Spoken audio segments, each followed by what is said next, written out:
Fan wikis are weird. They're so weird, and each one is its own flavor of weird. Sometimes you see overdone prose or fanfiction style word choices, bizarre trivia sections, hyper-curation of minute details, omitting things that are heavily implied because they're not explicit. Sometimes a video game fan wiki is all lore and no gameplay, sometimes it's the other way around. But this video is not about all that. Those aspects of fan wikis are entertaining, they're hilarious, but this isn't about that.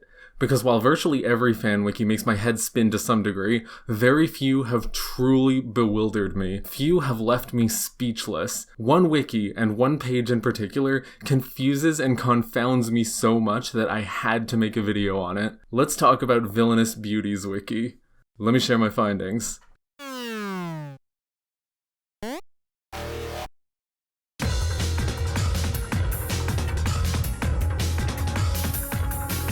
So the first question, and the question that I'm going to keep coming back to, is what is this wiki for? According to the homepage of Villainous Beauties wiki, this site features all sorts of villainesses from TV, film, literature, and other forms of media. It is for anyone who enjoys female villains, and anyone who wants to contribute can do so. So this sort of inspires like a gut instinct reaction, doesn't it? Why a wiki for female villains specifically? Well, I can kind of understand the impulse. Like, there's a lot to be said for how a lot of works of fiction across mediums have kind of sidelined women, given women reduced roles, or straight up had less women than men in them. So a desire to emphasize women is natural. There's crossover fighting games in the world with all female casts. And let's be honest, villainous characters tend to be pretty fun. There is a villains wiki. Having a wiki that's just for female villains really isn't all that out there, right? But then there's the title, Villainous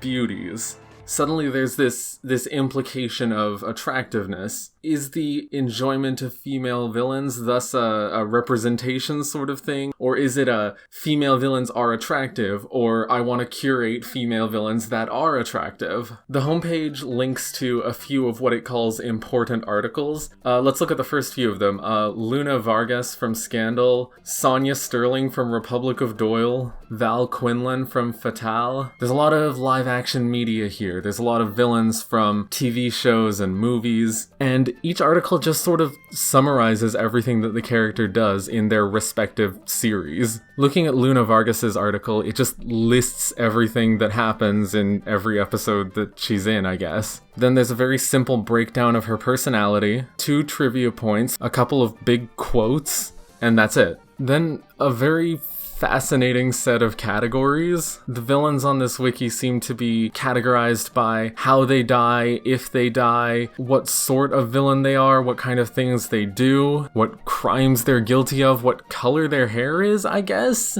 Oh my god.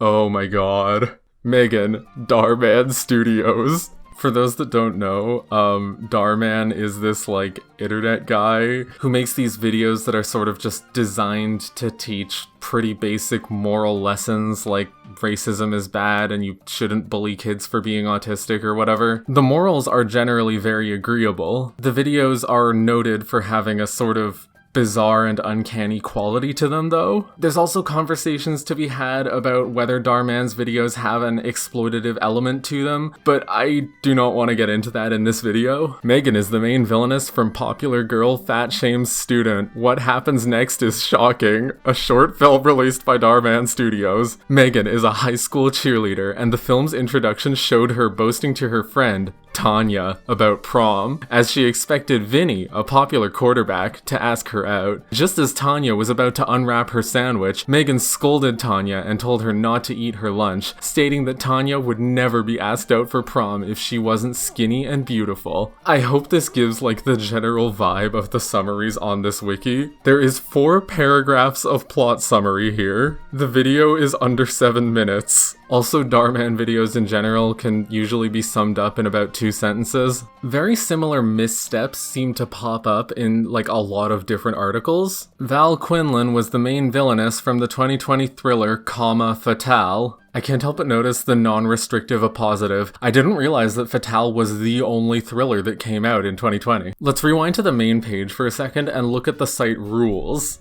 1. Only female characters, no men. And yes, that includes transgender females as well, as they're recognized as women. Villainous Beauties Wiki truly said trans rights. Let it never be said that only cis women can be villains of Lifetime movies. Rule 2. No children. Oh god. Child villainesses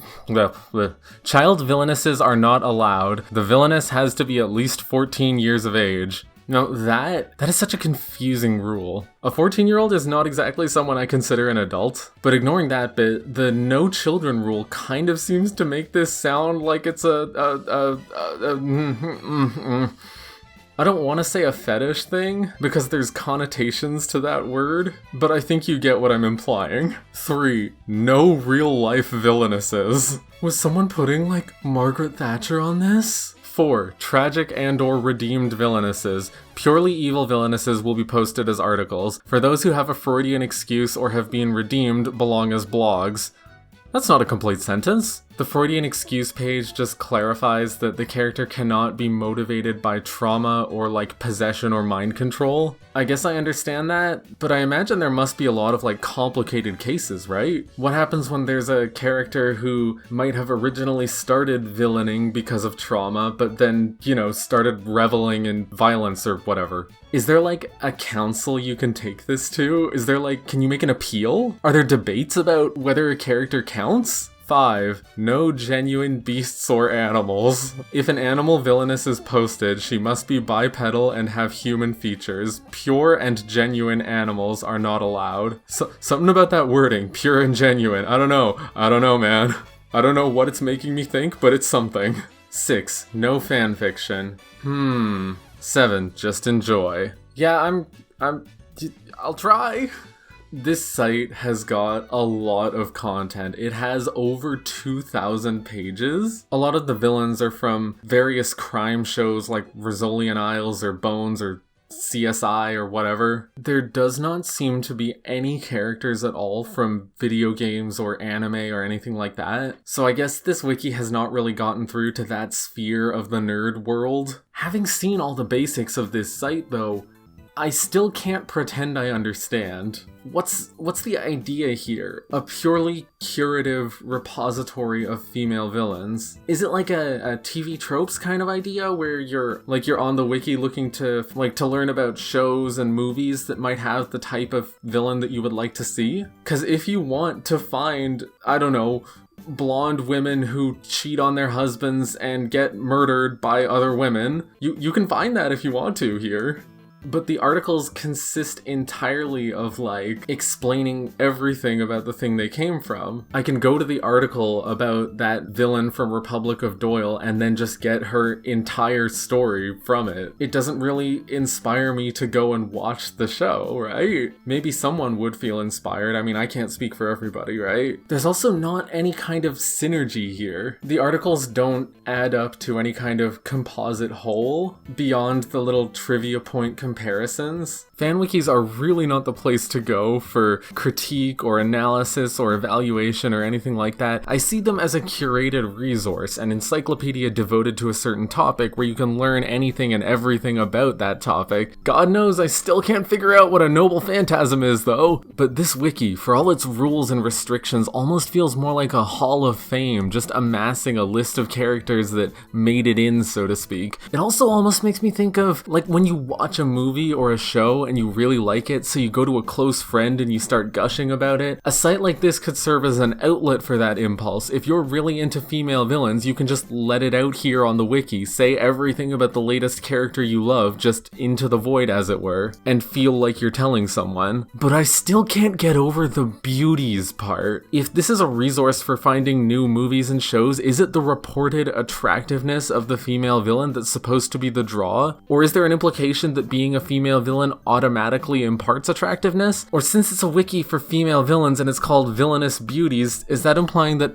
all women are beauties? I cannot start pulling that thread right now. I just still don't get it. There's an average of over 17 pages per user. That's a lot of contribution. And my god, when you go to the all pages page, it's mind-bending. We have 2 separate characters called Adulterous Wife. Abusive mother from Praying Mantis. This is a character that seems to only exist in the backstory of this movie. I don't get it. But there is a reason that I've brought us here. There is one particular article on this site that I am already familiar with. As with any wiki like this, you can go special long pages to see all of the longest pages on the wiki ranked. The second longest one on the wiki is Heather Chandler from Heather's 2018, and it has breakdown of everything the character does in the show, bunch of very specific categories, questionable punctuation. It's not all that out there. The number one longest page comes in at over 4 times the size of the second longest. Let that be your first warning. The page is for Bree from Friday the 13th. More specifically, the 2009 Friday the 13th reboot. This is the page image. I'm not ready for this. Let's check out her stats. Bree Turner, aliases, the girl with the massive tits, relatives, Mr. Tuner, her poor father, Mrs. Turner, her proud mother, Trent Sutton, boyfriend and baby daddy. Marital status, dating Trent Sutton, pregnant with his baby. Species, why not? Species. Slutty college girl, gold digger, amateur porn star? Possibly. Wait, 128 pounds, mostly tits and ass, 32 GG, bra size. Let's just take a look at the table of contents for a second. A Weekend to Remember, Bree's documentary, Bree's master plan, The Seduction of Trent. Unfaithful Friends, Trent and Bree's wild sex tape. Sealing the Deal, Trent impregnates Bree. Jenna Who, Trent's new girl. I just want to reiterate, this page is for a character that is in a single movie, and every one of these, chapter headings is like an anime episode title in itself. This is the part where I have to give the warning that there's going to be a bit of explicit content here. It's a warning, but it's also an apology. Bree Turner is the wild, sexy, blonde, college girl. She fills the role of the naughty, nymphomaniac party girl. One thing that's already evident here is the commas are just going wherever. She has inconceivably massive natural tits that are literally bigger than her head and completely disproportional to her tiny frame, making them look ridiculously huge. Her ass is mind-blowingly fat as well, and it's the only other part of her body that can compensate for her enormous tits on her otherwise slender build. They are both way too big for her own good, let alone anyone else's. Combined, her natural assets make her a threat to any woman, and a prize catch to any man. Bree seduces, then fucks the absolute shit out of Trent Sutton, the boyfriend of her best friend Jenna, and intentionally gets impregnated by him. Okay, I need to say, I have not seen this movie yet at the time that I'm recording this. I am going to watch the movie sometime in the next few days, probably. I cannot verify how much screen time this character gets. It doesn't seem like it's a lot. Anyway, let's move on. Bree is going to college for her MRS degree, and her hobbies include partying, drinking, and filming amateur videos of herself having wild, unprotected sex with rich, frat boys. She loves showing off her voluptuous body with any chance she gets, using her colossal boobs and astronomically fat ass to get whatever and whoever she desires. Oh hey, that's another thing these wikis do a lot. Putting random things in italics. Bree needs constant attention from something with a dick. She can't get enough of the endless compliments guys give her on her curves, or when they are caught staring at her assets. And she'll even sleep with guys because just because she thinks they might make a good sex tape partner. Bree's all about having a good time, but she has a vindictive streak. She knows what she wants and nothing will get in her way. Typically, all she has to do is put on the right bra, 32GG, in case you forgot, or wear a short skirt and she can have anything to her heart's content. She needs dick at the very least once every couple of days before she starts losing her shit and becomes a total bitch, in her own words. She also hates it when guys use condoms because of how much she loves cum. I am not strong enough. She wants it busted inside of her, on her face, her tits, her ass, and of course, in her mouth, which she always swallows. The wording makes it sound like she swallows her own mouth. Luckily for Bree, no guys ever want to wear a condom when they're fucking her once they see how blessed she is with her body. Like, okay, the first obvious thing, she's relatable, right? Like, it's not just me.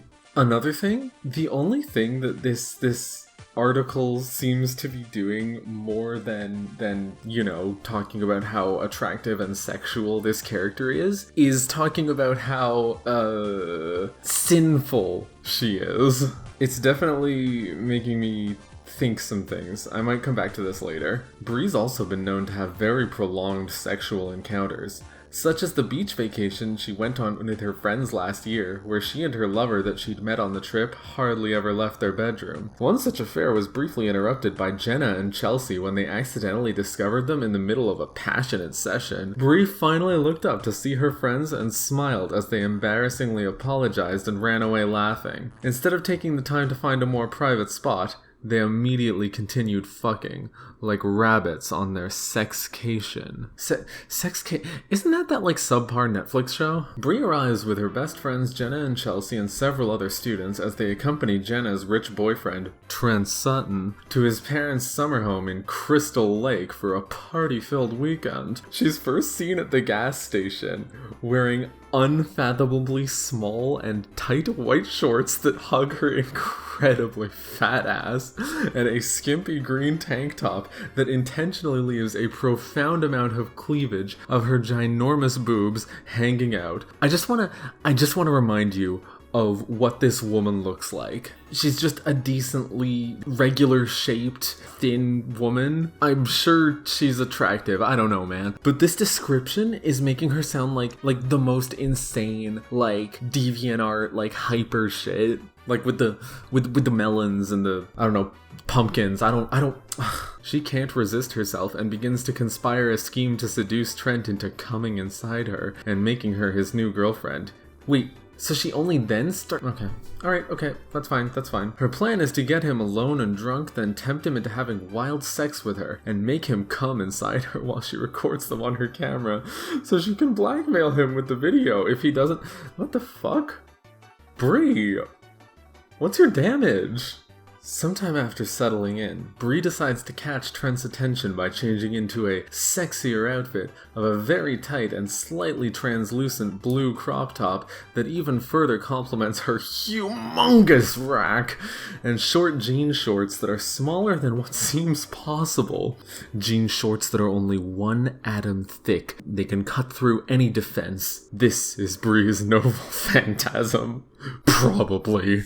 I don't know what that means. Smaller than what seems possible, and practically leave her entire fat ass hanging out. Her belly and long tan legs are left exposed as well. She engages in antics with her friends Chewie? The Wookiee? She decides to dance provocatively while drinking the bottle of champagne in hopes of getting Trent to notice her. Lawrence sees that Chewie really likes Bree and goads him into flirting with her by trying to impress her with a flaming shot. A flaming shot? Oh, it's like a drink. See, I was thinking like fire arrow, like fireball, like you know, like a wizard.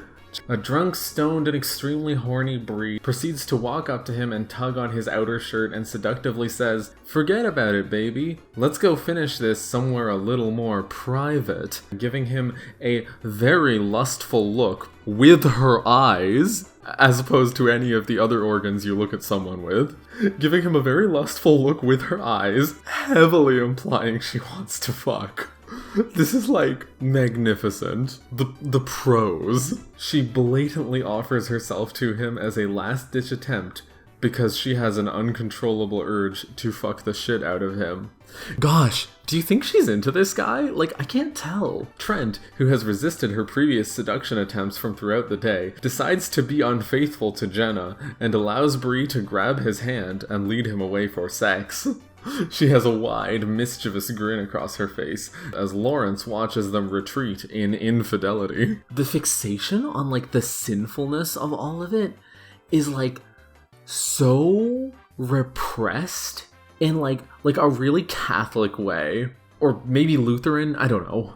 Instead of heading towards the guest bedroom that was meant for Bree, she leads him to the master bedroom that was meant for him and Jenna. Once they're inside, Brent locks the door behind them, leaving a do not disturb sign on the handle to brag to the others about what they're doing in there, and to make sure everyone knows to leave them alone. I'm obsessed with the impulse, not just to say that they put a do not disturb sign up, but to explain exactly why. I made sure to slow down to a stop at the red light, because red lights signify that you're supposed to stop, and I didn't want to crash. They make out for a few minutes before a super horny Bree, eager to get right to the fun, gets up to hook her camera up to Trent's huge, flat screen TV, so it will display anything the camera records, and faces the camera towards the end of the bed.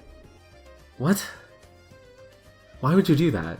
And then it keeps going, they're making out. Bree can't help but smile as she excitedly moves her long blonde hair out of the way so she can proudly present to Trent her massive, round, natural, milky white tits. Perfectly shaped like gigantic melons, Trent's jaw drops as he's completely blown away by such an enormous rack on such a small, tiny framed girl. He immediately begins to exclaim, "Oh yeah! Oh wow! Holy shit!" Grabbing a handful of her boobs with each hand. "How many does she have?" He tells her out of pure amazement.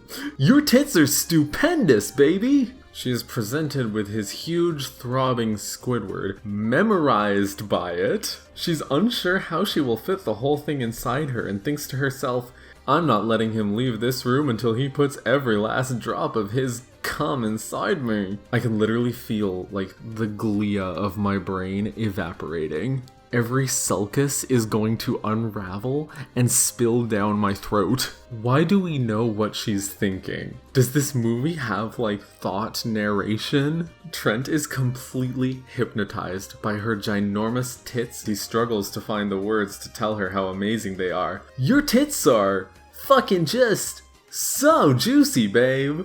He tells her she has a perfect nipple placement, and she loudly moans, "Oh," out of appreciation, as she has never had someone notice her nipple placement before. How do you know that? How the fuck do you know that, Villainous Beauties Wiki? We are barely halfway through the article, and we are skimming. Trent almost snaps out of Bree's trance for a second when he finally notices her camera lens being pointed directly at him and realizes she is filming a POV sex tape of him. This revelation causes him to say, "Aw, fuck!" under his breath. "Aw, fuck!" She then shakes her hair out of the way again and puts the camera down for a moment to look at Trent and rub his head while he sucks hard on her tits like she's breastfeeding him.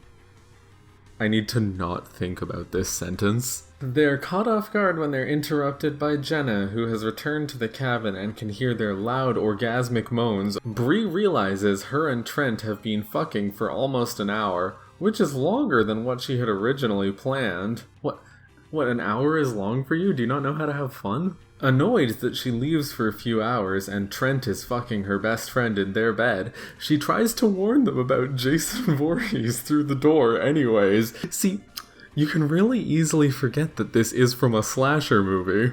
This page really makes it sound like this sex scene is, like, spread across the entire movie. Like, I'm gonna feel like I've been misled if this is anything less than, like, a third of the movie's screen time. Unbeknownst to Trent and Bree, their loud moans can be heard from far outside the cabin and have attracted Jason Voorhees, who watches them have sex through the window they left open, but decides to kill their friend Chewie before them. There's like 3 entire paragraphs, and they are not small paragraphs, just talking about how close they are. I'm going soon, baby. Get ready. I'm going. Trent, realizes there's no way in hell he's pulling out of her because her tits are simply just too fucking fat. Does he just now realize that he's having a good time? She digs her long nails into his sweaty chest and drags them down his body, leaving huge scratch marks. Bree finally gets what she's been wanting so badly as Trent rigorously ejaculates harder than ever. Bree loves every moment of feeling his thick, warm eruption coursing deep into her while she experiences her own orgasm and continues to squirt all over the place. I have literally never seen anything make sex sound so grotesque. Like, this is a vile description. This is like how gothic novelists would describe corpses. Then there's this picture with the really good caption, Bree screaming at the top of her lungs while having the most intense orgasm of her life as Trent simultaneously comes harder than he ever has deep inside of her, impregnating her. Is there nothing else in this image that seems notable to you? Then, like, the last chunk of the page is, like, summarizing how they cuddle afterwards and how Trent is totally way more into Bree than he ever was into... what's her name? It should be very evident that this page was meant to be pleasing. It obviously reads like, you know, erotica. But more than that, it seems very evident that this is written from an experiential perspective. Like the author is expecting you to be, like, jacking off while you read it, kind of thing. The categories are driving me insane. Sex, bare stomach, betrayer, deceiver, exotic dancer, gold digger, princess, sexual sadist, villain's lover, vengeful, mother. I kind of glossed over that bit. How the fuck do you know that she's pregnant? Also, the way the article, like, cuts off with them cuddling, there is no chance that Bree survives this movie. I haven't seen it, but I do have a cursory understanding of slasher movies, I would like to think. What if Bree's still alive before she died in the film? Do y'all think Chelsea would have fucked Trent if she had the chance? Man, I don't know. I wish Bree's character development was explored a little more in depth in the remake. What do you mean? She has so much motivation. She accomplishes her goals. This seems on maybe a surface level to confirm that this website is some kind of, like, erotic thing, but this article so blatantly sticks out from the rest of the content on the wiki. There's not anything inherently wrong with writing erotica, although, you know, when it comes to bad writing, a bad sex scene is generally, like, extra funny. But why is it on this wiki? Did Jason himself write it? Hey gamers, it's Indigo from the future. I have watched the movie now. It sucked. The pacing is mind-numbing. The first 20 minutes are spent in a prologue chapter, yet that prologue still manages to have more rising action than the movie's main narrative. I'm pretty sure like half the haircuts qualify as war crimes under the Geneva Convention. The movie's extremely sexual, but seems like it was written by someone who learned what sex is on Wikipedia. There is nothing compelling here. It is all sex and violence. This movie is what a Republican senator thinks horror movies are. Jared Padalecki is the lead, and he brings his best CW performance. Anyway, none of that says anything about the queen herself, Bree Turner. There is so much to say now that I know her whole deal. Like, for example, funny story, nowhere in the movie is her last name actually given as Turner. Not even in the credits is she called that. Where did this come from? Was it made up for Villainous Beauties Wiki? I can't understate how irrelevant Bree is to this movie. She is a lifeless meat sack in an ensemble of lifeless meat sacks. The sex scene scene, which I will remind you went on for paragraphs and paragraphs on the wiki, covers probably less than 2 minutes of total screen time. Her astronomically fat ass isn't the only thing that page exaggerated. So much of the page is just fabricated. The whole bit about her having sex on the beach trip, if that was in the movie, I sure managed to miss it. The page does so much bizarre speculation on what Bree is thinking at every moment. Like in the movie, she comments on how there's no cell phone service out at the cabin, but the wiki page says that she finds out while trying to text her friends about how much she wants to bang Trent. Also, the movie puts basically zero emphasis on the fact that Trent is cheating on his girlfriend with Bree. It's just like, check it out! Sex! Whoa! Massive amounts of dialogue are just made up by the wiki page. I did recognize a fair few lines, which was very amusing. Your tits are stupendous. Bree does still have a role after the sex scene. Not much of a role, but a role. After everyone finds out about Jason, she panics and tries to follow Trent when he goes to grab a gun, but Jason impales her in the washroom. That's it. So if it wasn't already evident, the Villainous Beauties page for Bree is fanfiction, which, is against the rules. But what's going on here? Why is a page that went up in 2019 so fixated on such a tiny element of a movie released a decade earlier? This is the point where I have to actually start evaluating. This page is plain and simple erotica. Not good erotica, but it's erotica. I'm stating the obvious, but I really want to hammer it in. This is a piece of erotica based on an infinitesimal sequence in a movie that amounts to an opprobrious insult to the medium of cinema. As I alluded to, there's a deliberate sort of extrapolation on the wiki page. There's a bit about how Bree puts a do not disturb sign up on the door. We don't see her doing that in the movie. We see that it's there later on. So the author or authors of the page just saw that detail and then backtracked to provide a setup for it. And this is true for other things. The page explains Bree setting up the TV in the background. Bree records what she's doing, so it's established at the beginning that she's done that many times. They aren't shown using a condom, so the page just decides that she's now pregnant and also has a pregnancy fetish. My head is spinning because the sense of foreshadowing and payoff, it's nothing special, but it's better than the movies. For comparison, I mentioned before that Trent goes to grab a gun. He gets startled and wastes 5 bullets, some of which hit Bree's astronomically juicy corpse. Now, there's many different kinds of gun, but the general shorthand that I think most filmgoers are used to is that guns have either 6 bullets or unlimited bullets until the story says they need to run out. So Trent either has 1 or infinity minus plot bullets left, and he runs away and he gets separated from the other characters, and then he trips and drops the gun into some water, and he looks for it for a second and then gives up. Then a minute later, Jason sneaks up on him and kills him. And it's not even the sort of death that makes you think, oh, he could have averted this if only he had a gun. So, just to lay it all out, a gun is the single most eminent metaphor for foreshadowing and setup and payoff, and this movie couldn't even manage that. And the Bree Turner pregnancy fetish page did a better job of it. So I guess, props to the wiki page? Maybe? But it's also baffling to think that this much thought has gone into it.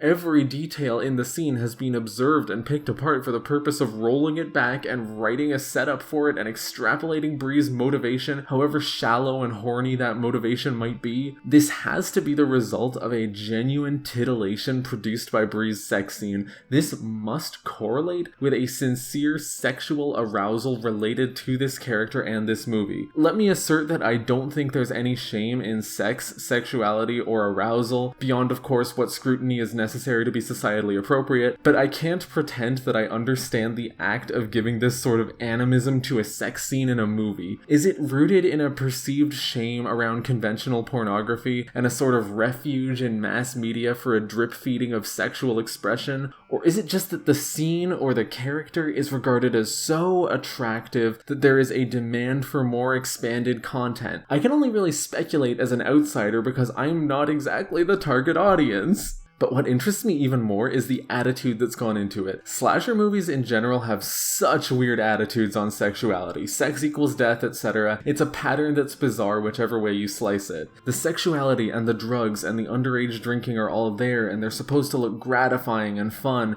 but they also correlate with the deaths and the suffering of the characters. It's this punitive perspective. You want to see topless women, but you also want to see them die while topless. What? As a punishment for being attractive? Lust is a sin, thus that which I lust after is sinful. More specifically, characters dying is a major draw of movies like this. Some slashers, not all but some, really present violent deaths as though there's something to be enjoyed, often by specifically pairing them with something sexual. And so that the viewer doesn't have to question it, the people most likely to suffer and die are those who are sinful, from a fundamentalist perspective. We're to understand that while the abstinent virgins are the designated survivors, the hedonism of the lusty partygoers earns them death, even while their lust and partying are things we're meant to like seeing. It's almost like we're supposed to feel guilty for liking it. We love something that is sinful, so we must atone, and the only way to do so is to burn what we love in a cleansing flame, a little Hail Mary to brush off the dust. Friday the 13th is no exception to that. Basically everyone except Jarpad and the main girl is horny or pervy or rowdy or smokes weed or all of the above. Guess which two characters survive? Ish. And then that strange attitude, that mix of pleasure and disgust, tracks into the Villainous Beauties page too. Even though it doesn't acknowledge Bree's death, the page is preoccupied with asserting her sinfulness. The fact that Trent is cheating on his girlfriend with Bree is a detail the movie barely acknowledges, but the page doesn't let you forget. The movie makes her a pretty standard bad girl cliche. The page treats her as a mastermind seductress, a Jezebel that's manipulative and revels in stealing her friend's man, yet is also subservient to her own carnal impulses. It's as if the lust for her is counterbalanced by shame. The text will lovingly describe how attractive she is, while also reminding the reader of how slutty and dirty and evil she is. But then how much of that is actually a lust-shame counterbalance, and how much is just finding the idea of that sort of woman attractive? A standout line is, "Her poor father and her proud mother." I hate it. There's better nested storytelling here than anything in the movie, and it's being used for this. There's such an attitude about women here, that misogynist perspective that women are taught debauchery by their mothers, that every man is a victim of his wife's womanly wiles, that a woman's power lies in her sex appeal, and that that's something devilish, something frightening. Like I said earlier, I don't take an issue with the existence of erotica, though this is such a strange medium for it, but I do think that some of these perspectives on women are kind of regressive and could stand to be challenged. Why has the page remained on the wiki? On a site with such a laundry list of rules, why has this page slipped under the radar? Is this the underlying attitude of the whole wiki, the quiet part spoken loud? Or is the wiki just an unwitting vessel for it? The scariest part is, I don't think there's any way to find out. Am I overthinking all of it? Yes, definitely. But here's the part you're forgetting. Overthinking things is fun. It's fun to speculate. It's fun to find poetry in little things. It's fun to be a little tongue-in-cheek, a little critical. Because at the end of the day, I think we're all villainous beauties. So I wasn't sure what to do for the outro. I recorded the audio a few weeks ago, but then I had a dream a couple days ago that I just need to share. So this dream is about like a new episode of SpongeBob, or like a fan edit or clip or something like that, but it went viral. And the context is like there was gonna be like some kind of like office party, but it was getting canceled or shortened or something like that. And SpongeBob really wanted to prevent it from getting canceled or whatever it was. So Patrick starts encouraging SpongeBob to like seduce Mr. Krabs, and he like coaches SpongeBob through doing it. And then once it's time to actually do it, SpongeBob like is in Mr. Krabs' office. He's being all like seductive, coming on to him, and it's working, and like it's about to go somewhere, and then the door opens and Sandy walks in suddenly, and she gasps in surprise, and SpongeBob gets so frustrated at being like interrupted, he just whips around and he goes, "Sandy, why don't you just go fucking die?" Then cut to a close-up of Sandy's face, and she looks like sincerely hurt. Like she looks truly heartbroken. And in my dream, this became viral, became a meme, and people started doing like redraws of it. The last thing from my dream was that I was scrolling down Google image results, and there was just dozens of like pictures of people like redrawing the scene with their own like furry OCs or whatever. So there's like anthro dogs like trying to seduce each other, and then in the background there'll just be like a third anthro dog looking like completely sad stuck. Anyway, what I'm saying here is Squidward's suicide, who?